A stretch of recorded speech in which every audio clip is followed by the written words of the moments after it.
ci jamonoy crise politique jamono boobu le président Ousmane Sonko ñëpp xam ne état du Sénégal mu ngi doon def jamono yooyu Macky Sall moo fi nekk doon def ay pexe ngir empêcher sa candidature en 2024 pexe yooyu nag ginnaaw bi nga xam ne dàq na ko ci liggéeyam ginnaaw bi mu dàq ko fexe ba génne ko fële nga xam ne mooy assemblée nationale via ce complot dañoo dem ba en 2023 tamit ñu tegal ko beneen procès boo xam ne mooy procès Mame Mbaye Niang ginnaaw procès boobu nag ñu defaloon ko ay barricades fële ci cité Kër Gorgui ñu tuddee woon ko ñun ci jamono jooju les barricades de la honte. Donc ñun dañoo bokkoon ci jeunes yi nga xam ne à un moment donné on ne pouvait plus supporter ces barricades là. On s'est levé on a voulu s'organiser pour aller enlever ces barricades. Donc ñu ngi fa demoon le jour 25 juin donc c'est à cette occasion que man lañ ma tegoon loxo. Donc loolu moo nekkoon contexte bi mais bon bëri na ay yu xew ci Sénégal yoo xam ne moo ñu rebellé moom moo ñu pousse à ce que ñu jug réagir parce que comme ni ma ko waxee ñu bëri injustice moo tax tey ñu dugg ci biir combat Pastef te injustice boobu da cee bokk li ñu doon teg le président Ousmane Sonko nga xam ne man mii le juge d'instruction bi ma dugalee ci bureau bokk na ci question yi ma njëkk a laaj ne ma émeute yi fi am ak violence bi fi am nee nañ c'est parce que dañoo teg le président Ousmane Sonko ki nga xam ne Ousmane Sonko dañ ko teg injustice ma ne ko ani ñi ko wax donc juste pour raconter l'anecdote mais ñun man bu sama personnellement sama cas ñu ngi ma jàppee woon à la cité Kër Gorgui devant le domicile du président Ousmane Sonko parce que ñu ngi fa demoon pour contester contre les barricades àndoon ak ay yenn leaders politiques yu mel ni ay Cheikh Tidiane Dièye ay Mamba Guirassy ñoom Maïmouna Dièye déedéet astafurlah Maïmouna Bousso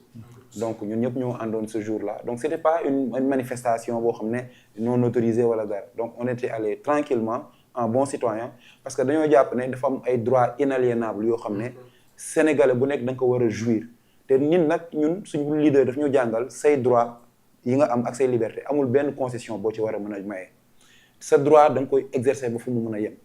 mais tamit le droit de chacun s'arrête là où commence celui d'autrui léegi suñu droit boobu mu nekkoon le droit de circuler librement comme tout citoyen daf ñu mayoon ñu dem seeti ki nga xam ne moo nekkoon le président Ousmane Sonko moom tamit ñu enfreindre woon ses libertés d'aller et de venir donc loolu mu nekkoon loo xam ne daf ñu rebellé woon autant ñu ne lii dinañ ko contester par tout voies et moyens bu ñu mën donc dénoncé nañ ko par écrit dénoncé nañ ko ci wax mais tam benn instant loolu doyatul woon il a fallu que ñu takk suñu ndigg wàcc sur le terrain parce que projet bi comme ni ma koy waxee chaque génération ak combat ak sa combat te chaque génération tamit ak sa mission te mission bi soit da nga koy accomplir soit nga trahir ko man loolu laay wax jeunes yi bi may ñëw rek am na jeunes yu bëri yu ma doon waxal ne ma bon man dama xaw a bon comme ni ngeen ko seetloo ci contexte politique bi ak climat politique bi ñu bëri nañ découragé ma ne leen xeex bi amul découragé amul dellu ginnaaw soit dañuy matal mission bi soit ñu échoué ko te bu ñu ko échoué tam suñuy doom wala suñuy sët ñoo ñëw war ko xeexaat donc loolu moo ñu yóbbu woon à ce que ñu dem fële ci cité Kër Gorgui ba suñu borom dogal ñu teg ñu loxo pendant 9 mois ñu nekkoon fële ci Rebeuss ba suñu borom dogal loi d'amnistie bi ñëw ñu si la ñu bàyyee daal. est-ce que conditions yi foofu métti woon na jamono joojulee le fait que ñu jàpp leen ci loo xam te mënees na ko tuddee politique ndax taxoon na ngeen am benn traitement boo xam te bu différent la woon wala. waaw bien sûr parce que jamono yooyu ñëpp xam nañ acharnement bi nga xam ne parti bi di Pastef mu ngi ko doon dund ci ay militants am ci ay sympathisants am dem nañ ba sax bu ñu la gisee nga takk bracelet Pastef kese am na ñoo xam ne bracelet Pastef lañ leen jàppee woon autant donc mu nekkoon arrestation yoo xam ne c'était des arrestations tout azimut dem nañ ba xool genre rafle lañ doon def ñun dem nañ ba dépasser plus de 2000 ci biir prison bi am na ñoo xam ne dañ leen doon woowee sax ay balles perdues mooy ko xam ne yoonam nekkul ci Pastef xamul Ousmane Sonko xamul projet bi da doon liggéey wala mu doon dox yiteem police romb ko jàpp ne kii mën na nekk un manifestant potentiel ñu jàpp ko indi ko ci kaso bi donc loolu moo fa amoon conditions yi tamit je pense que ne moom Sénégal képp ku fi dund rek nit ñi yàgg nañ dénoncer li nga xam ne mooy les conditions carcérales mu nekk loo xam ne à chaque fois dama koy déplorer te comme ni ma koy waxee Pastef ñun dañu war a am à chaque fois taxawaay bu particulière ci souche yooyu nga xam ne ay couches yu vulnérables lañ parce que ñun dañ fa jaar man dama gëm ne chaque mois que jëfe wala chaque 15 jours Pastef war na gaare ay camions ci buntu kaso bi ñu leen di taxawu ci dund ci yére ci suukar ci café taxawu leen ba ñu xam ne ñun kat fàttewuñu leen parce que ñun xeex injustice encore une fois mu ñu dugal ci politique te injustice boobu dafa am une injustice sociale c'est pas parce que tey dañ lay yoon daf la teg loxo rek que dañ la war a traiter comme benn animal wala dañ la war a traiter comme benn animal loolu du yoon nit dafa am ce qu'on appelle la dignité humaine ak loo mënti def tamit il y a des conditions minimum boo xam ne nit boo ko jàppee ci la nga ko war a jàpp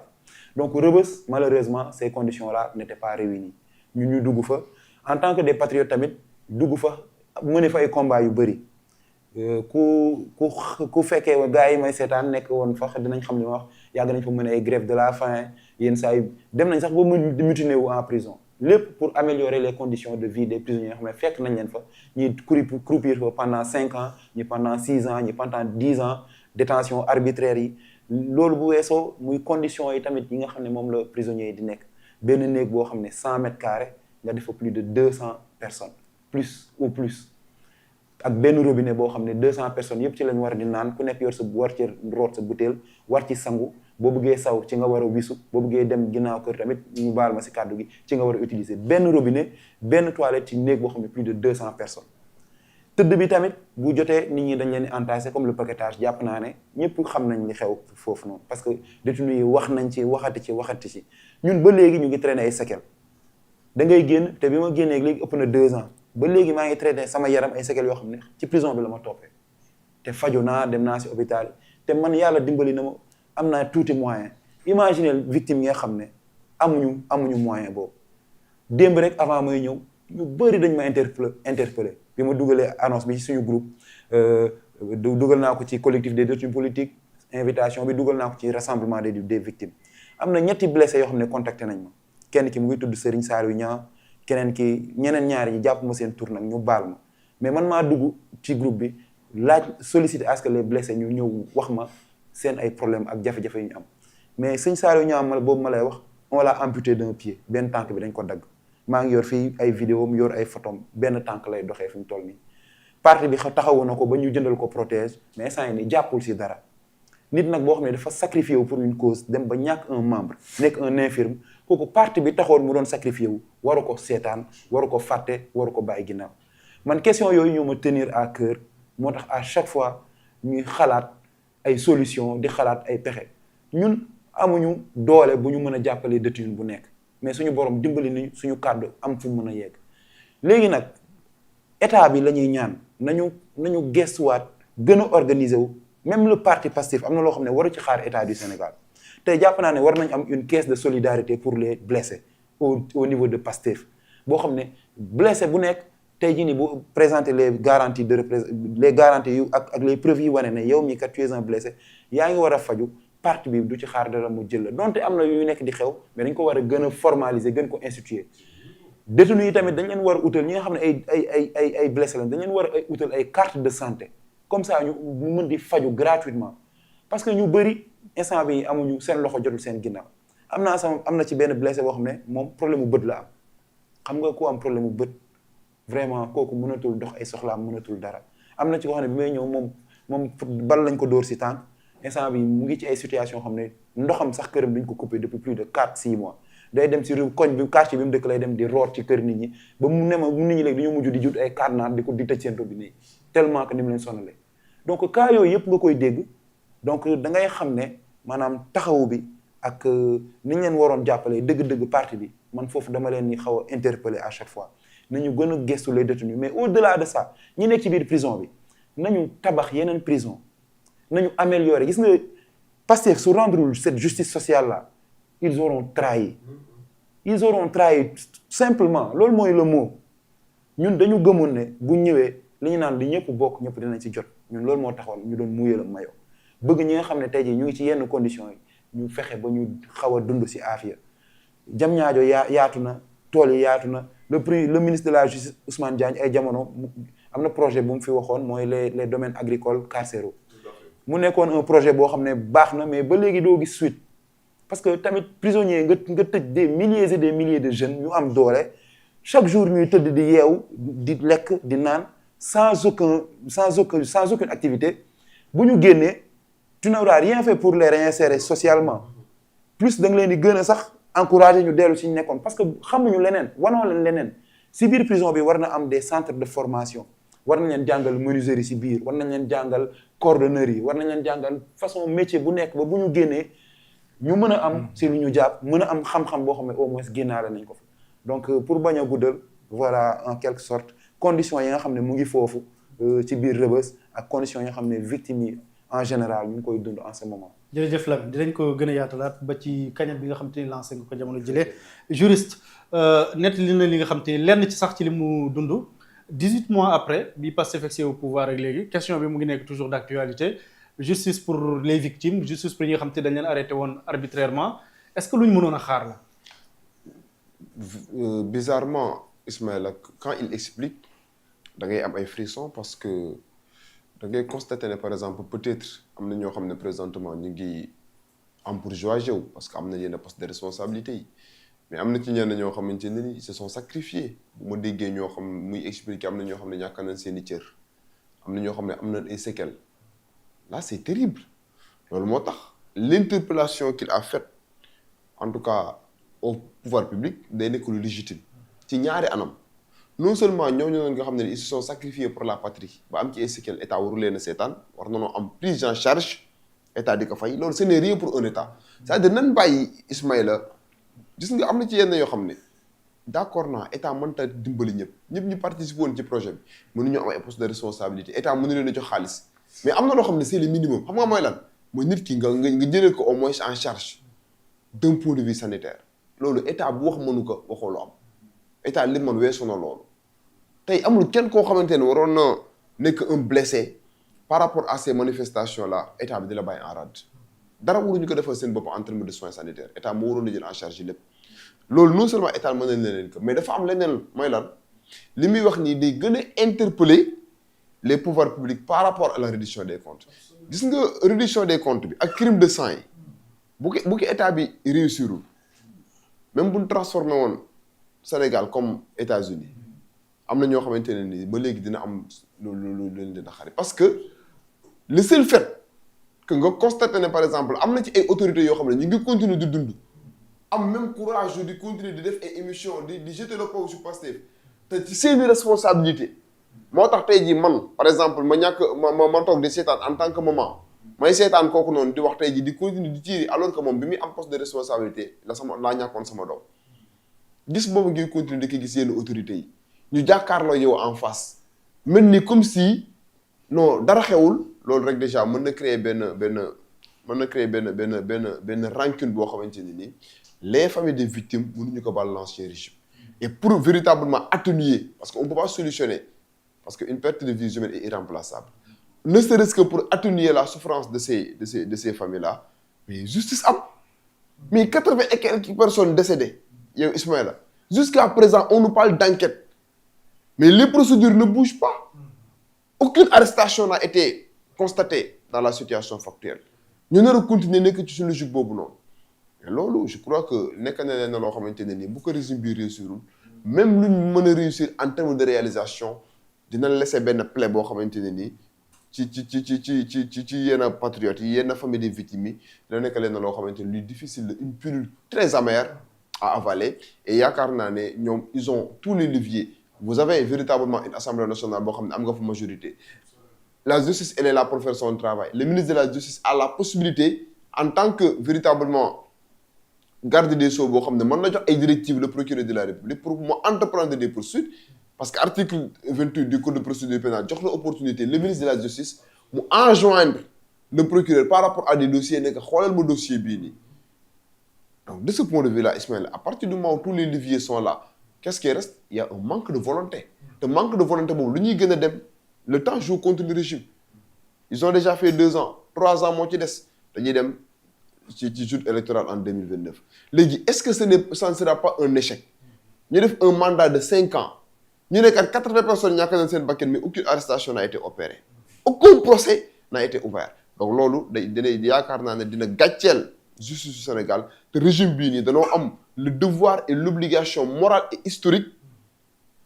ñu rendre justice à ces familles-là parce que ñu doon génn ci mbedd bi dara seen bopp wax na ko tout à l'heure les hommes politiques xam nañ seeni pratique dañuy woo population bi ci manifestation bu ndewee ba ci manifestation bu ñu dóoree benn grenade lacrymogène seeni garde du corps jël leen yab leen ci ay 4x4 yóbbu leen ñan ñuy subir les conséquences ñan la ñuy jàpp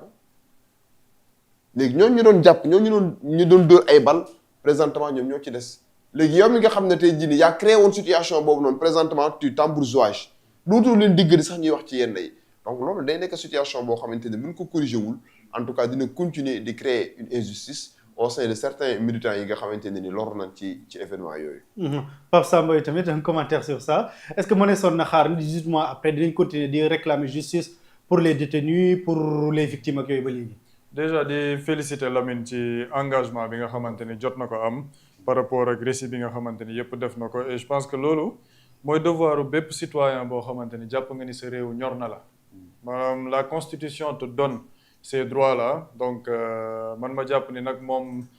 bokk na ci ñi nga xamante ne ils se sont battus justement pour ce pays donc di ko féliciter ci engagement di ko wax ni tamit bu ko ci dara jëlee parce que comme ni mu ko waxee c'est un projet boo xamante ni c'est un idéal bu ñu bëri partagé et il faut continuer à se battre pour ce projet parce que comme ni mu ko waxee c'est une question de génération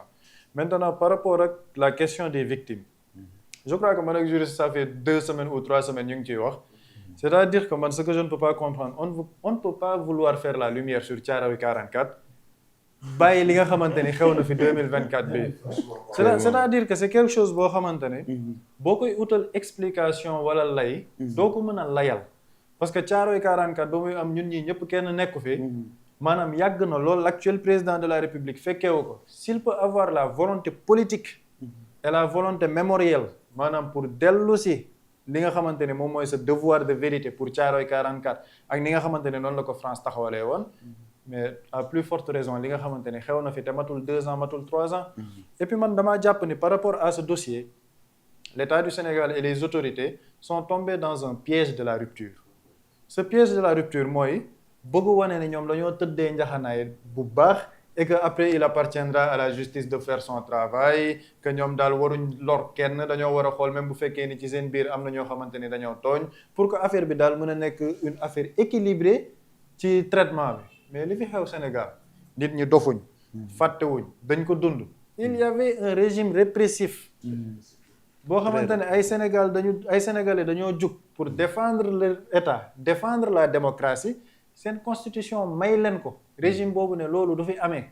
ndax lan celui qui incarnait ce régime là avait des ambitions politiques bëgg a faagaagal un opposant politique loolu moo xew Sénégal plus de 80 personnes ont été tuées plus de 2000 personnes emprisonnées sànq ba muy def son récit daf ma fàttali automatiquement li nga xamante ni loolu la ancien ministre de la justice Aïssata Tall Sall wax mu ne ñi nga xamante ni ñu ngi leen di wax des détenus arbitraires il n'y a jamais eu de détenus arbitraires parce que ñooñu nga xamante ni dañ leen a tëj ñoom xamuñ ni sax état bi da leen doon protéger ci li nga xamante ni mu ngi doon xew ci biti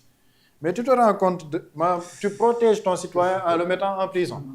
Vraiment. Il y a eu des choses qui se sont passées dans ce pays qui sont extrêmement graves et la première responsabilité moom mu ngi wax ci parti Pastef mais man damaa jàpp ni la première responsabilité incombe au pouvoir public dëgg la. parce que li fi nekk xew fi du loo xamante ni mën nañ ko laam-laame di ci def demi-mesure sànq li may wax ci piège de la rupture bi ñoom ils sont en train de mettre sur la balance ñiy wax ni dañ doon xeexal seen réew ak ñi nga xamante ne dañ leen wax ni waaw taal nañ fi ay Auchan taal nañ fi université mais quand même la perte matérielle on ne peut pas la mettre maanaam ci même niveau que la perte humaine te perte humaine yooyu lan moo ko indi yooyu noonu yëpp man je pense que on ne peut pas faire 18 mois ba léegi ñuy évoquer la question des martyrs et des victimes ci man loolu c'est un échec de la part de ce régime et ci man le principal problème bi ci nekk mooy une volonté de la part de l'État normalement am na yenn pays yoo xamante ni yii bu xewee balaa ñoo lijjanti sax li justice di wax état bi ci boppam mooy dédommager les victimes prendre leen en charge parce que loolu c'est le rôle de l'État ndax ñi ñuy tudd ce sont des citoyens sénégalais d'autant plus que ñu ngi ci réew boo xamante ne il y a eu une décision de justice bu génn ne fait yooyu amnistie nañ ko. Une décision du conseil constitutionnel. conseil constitutionnel génnee ko ñu dem tey ji à l'Assemblée nationale ñu ne dañuy def une loi interprétative Assemblée nationale ne leen yéen li ngeen bëgg interpréter jaru ko. parce que fait yi ñuy tudd fait yooyu noonu droit international permettre ñu koy amnistie. loolu lan moo desel état bi ci cas boobu. une volonté politique et damaa jàpp ne Waly Diouf Bodiang lu bëri da koy wax. ne ce mandat c'est un mandat qu'on doit judiciariser et ci man il a absolument raison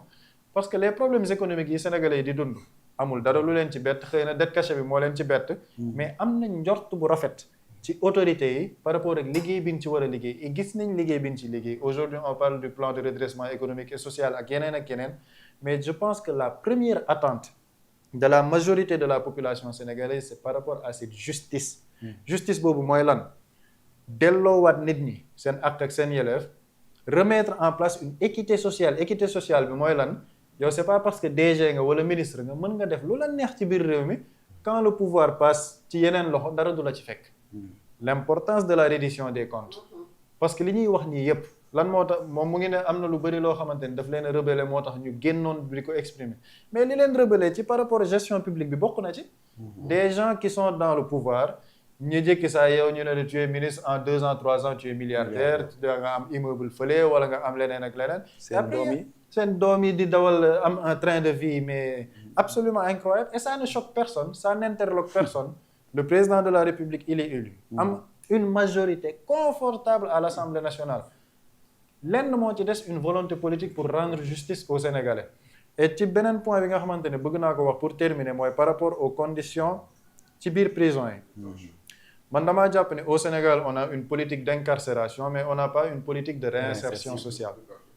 tey jii comme ni mu ko waxee on a des milliers de personnes yu nekk ci prison bi ñi ci bëri nekk ay jeunes mën na jëriñ dara seen réew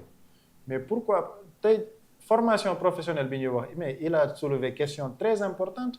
ñooñu noonu même ñi nga xamante ni dañ leen a jàpp pour des cas de banditisme allons vers l'extrême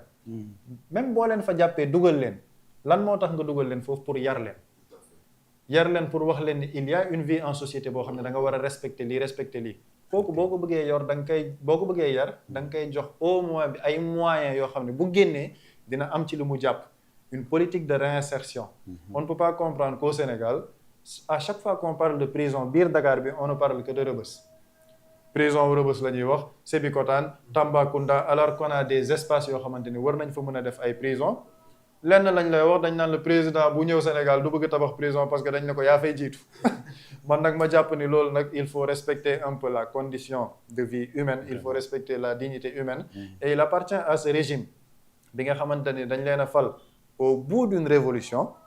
nit ñi perte ci seen bakkan pour ñu rendre leen justice et foofu nag jàpp naa ni foofu lañ leen di gën a xaaree et je crois que le principal responsable aujourd'hui qui détient tous les leviers ñu wax ko bañ ko wax c'est le président de la République et fi ñuy xaar ci moom mooy une volonté politique de vraiment matérialiser devoir de justice bi ñu war a rendre Sénégalais yi xeexoon. Lamine lancé nga benn cagnotte yow pour dimbali yenn ci victimes yi nga xam te dañu nekk ay jafe-jafe kañ nga ko lancé ak lan muy jubluwaay bi tamit ndax initiative la boo xam te ni da nga ko jël personnellement wala i tamit loo xam te da nga ko concerté wu ak genn ak mbootaay la wala.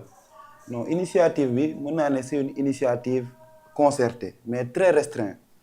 parce que ñun dañoo am benn groupe boo xam ne bi ñu génnee dañ ko créer mooy ñu bokkaloon chambre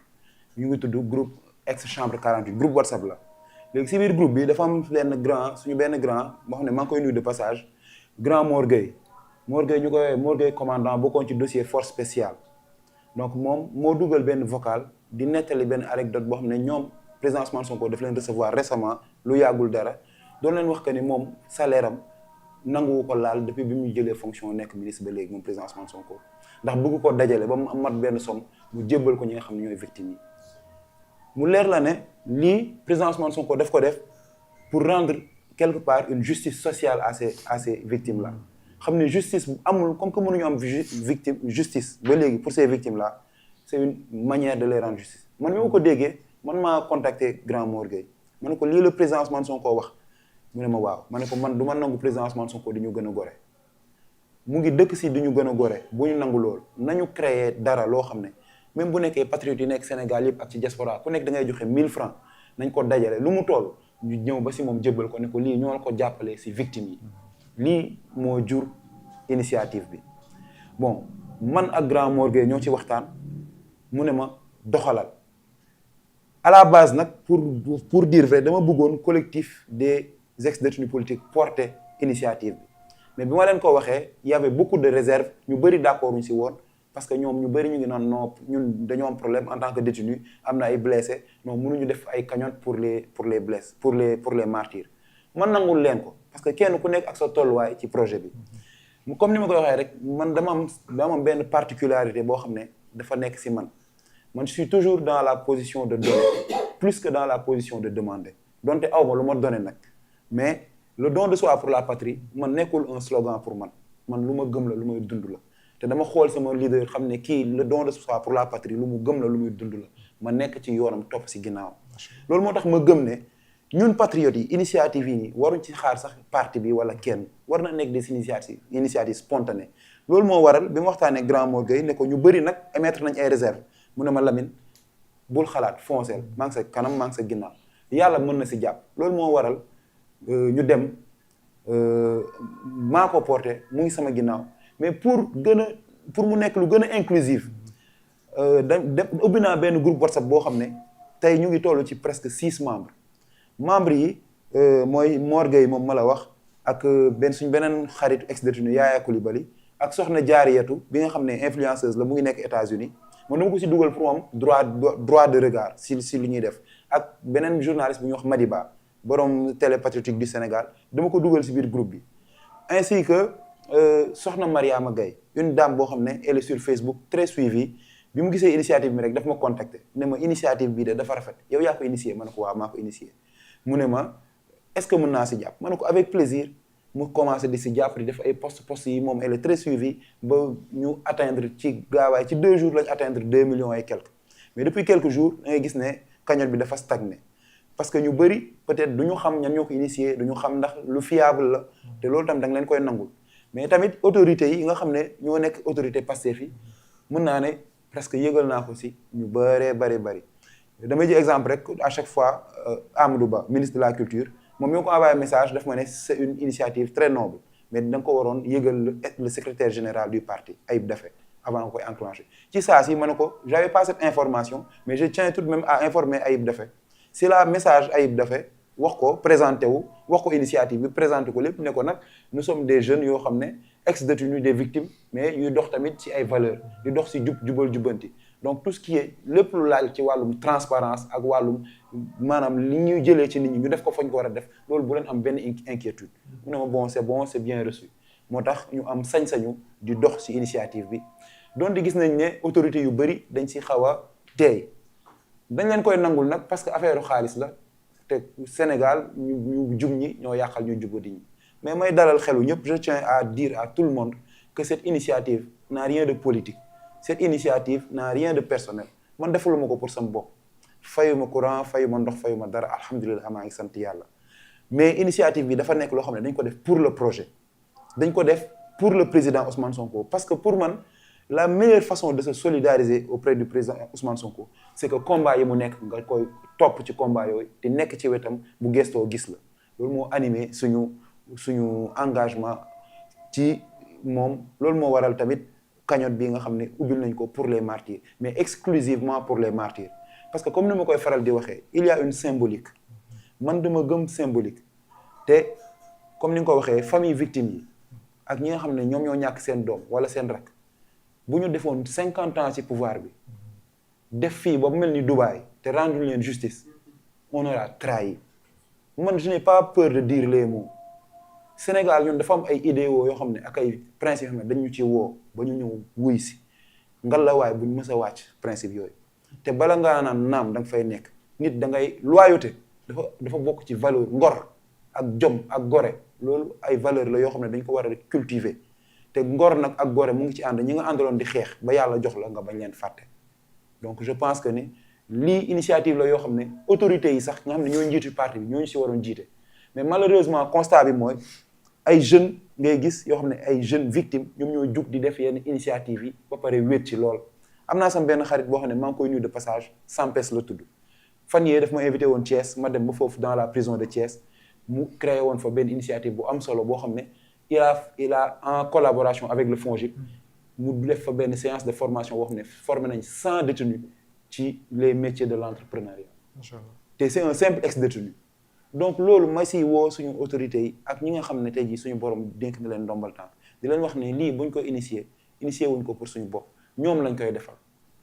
donc nañ si ñëw jàpp répondre ñëw jàpp si initiative bi parce que cagnotte bi ñun dañoo xaw a xër tuuti ñu bëri dañu ma interpellé ne ma seen objectif bi dafa bëri. parce que 100 millions la mais man ñi ma interpellé yëpp dama leen ne impossible n'est pas patriote.